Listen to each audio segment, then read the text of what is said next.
पंजाब में स्थित सिख धर्म के 3 तख्त साहिबान वाले शहरों को पावन शहरों का दर्जा देना पंजाब सरकार के लिए बड़ी सौभाग्य की बात है। ये शहर है श्री अमृतसर साहिब, श्री आनंदपुर साहिब और तलवंडी साबो। ਇਹ ਤਿੰਨੋਂ ਤਖਤਾਂ ਦੇ ਸ਼ਹਿਰਾਂ ਨੂੰ ਪੰਜਾਬ ਦੇ ਅਧਿਕਾਰਤ ਪਵਿੱਤਰ ਸ਼ਹਿਰ ਵਜੋਂ ਐਲਾਨ ਕਰਨ ਦਾ ਫੈਸਲਾ ਕੀਤਾ।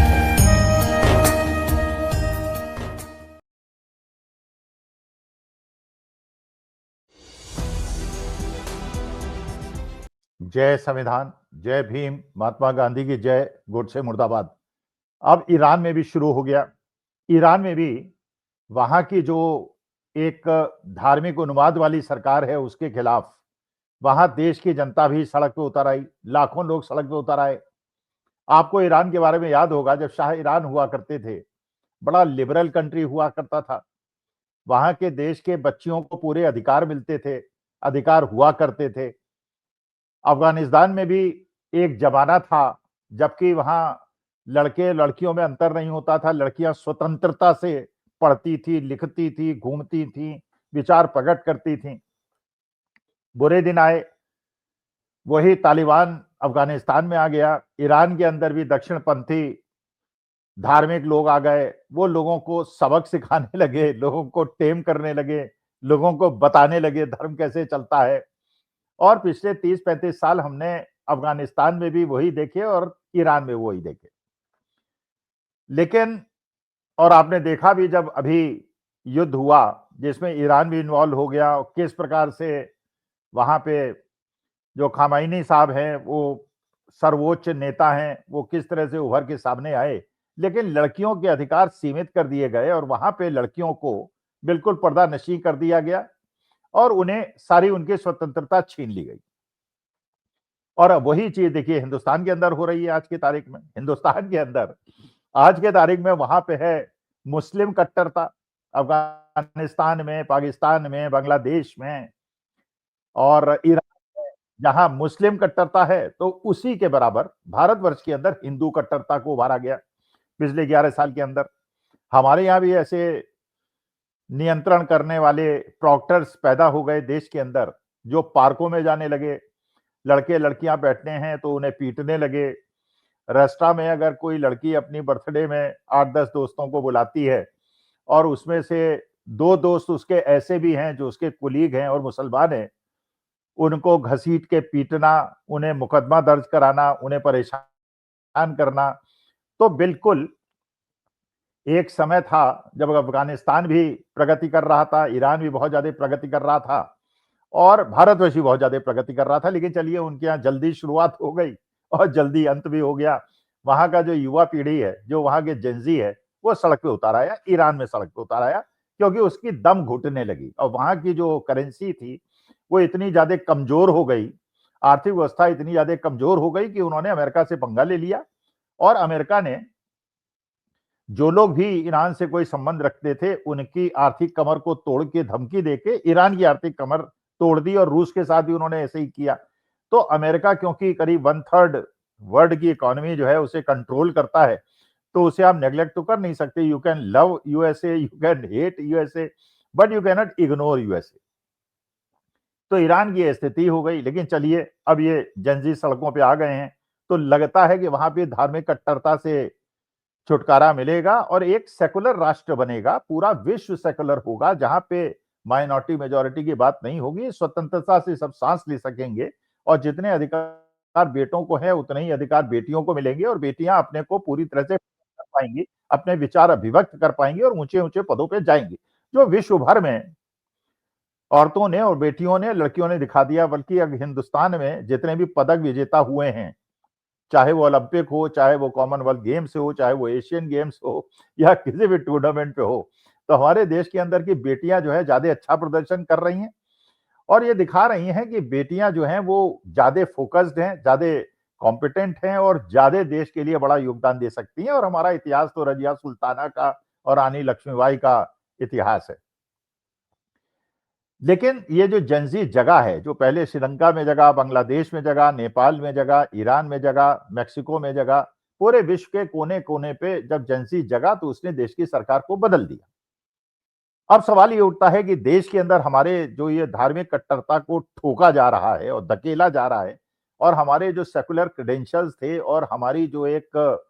सर्वधर्म समभाव की एक भावना थी जो हजारों पुरातन साल से सनातन धर्म के अंदर चली आ रही थी, उसको तोड़ने का प्रयास हुआ और हिंदू मुसलमान में पहले बांटा गया।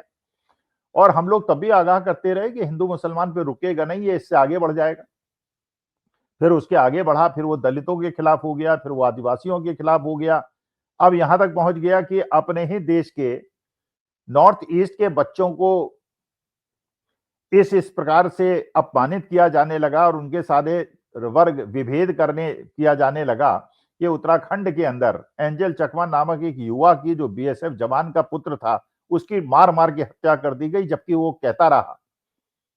मरते दम तक कहता रहा कि I am Indian, I am not Chinese, I am Indian, I am not Chinese, but उसको मार दिया गया क्योंकि घृणा जो है वो इतनी ज्यादा फैल गई। और अभी नॉर्थ ईस्ट की एक बेटी का वीडियो देख रहा हूं मैं, सोशल मीडिया में बहुत ज्यादा प्रचलित है, वो लड़की नॉर्थ ईस्ट की है और बिल्कुल उसकी भावना से मैं सहमत हूं जो वो सोच रही है, क्योंकि नॉर्थ ईस्ट वो इलाका है जो कि सीमावर्ती इलाका है, दूसरे देशों से मिला हुआ है। त्रिपुरा कई तरफ से बांग्लादेश से घिरा हुआ है, त्रिपुरा हो गया, असम हो गया, बंगाल हो गया, नागालैंड हो गया, मिजोरम, अरुणाचल जो भी है, अरुणाचल पे तो चीन अपना दावा ठोकता है। तो वो बिटिया, बड़ी प्यारी बिटिया, नॉर्थ ईस्ट की बिटिया, ये कहती है कि हम लोग गरीब घर के लोग नॉर्थ ईस्ट के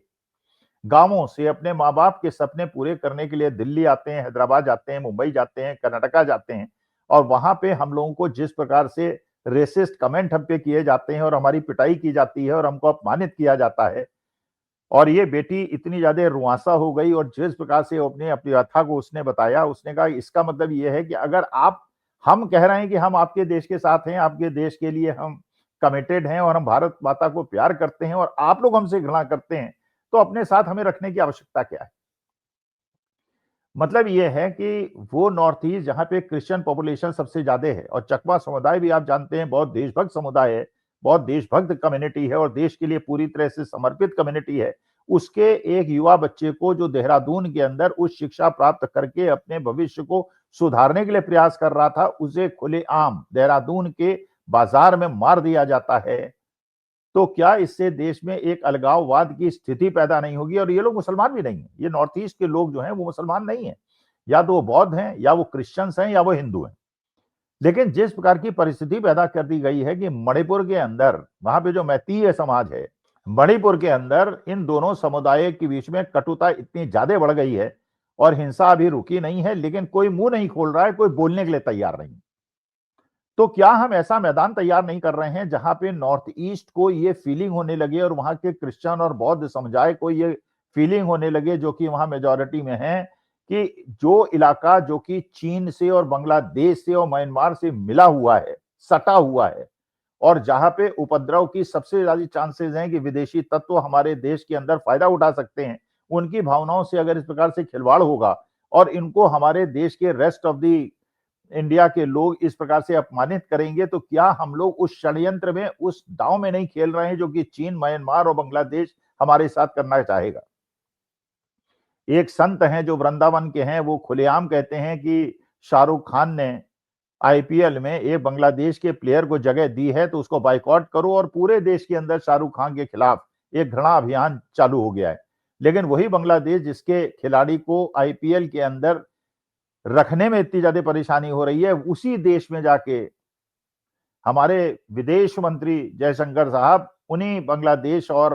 पाकिस्तान के बड़े बड़े लोगों से हाथ मिलाते हैं, और हमारे देश के गृह मंत्री साहब के पुत्र जय शाह साहब जो आईसीसी के चेयरमैन हैं, पहले बीसीसीआई के चेयरमैन थे, वो पाकिस्तान से क्रिकेट मैच खिलाते हैं, उन पे कोई आपत्ति नहीं करते। लेकिन अगर शाहरुख खान ने कोई एक आईपीएल में बांग्लादेश के प्लेयर को जगह दे दी तो उसको देश विरोधी और राष्ट्र विरोधी बताते हैं, लेकिन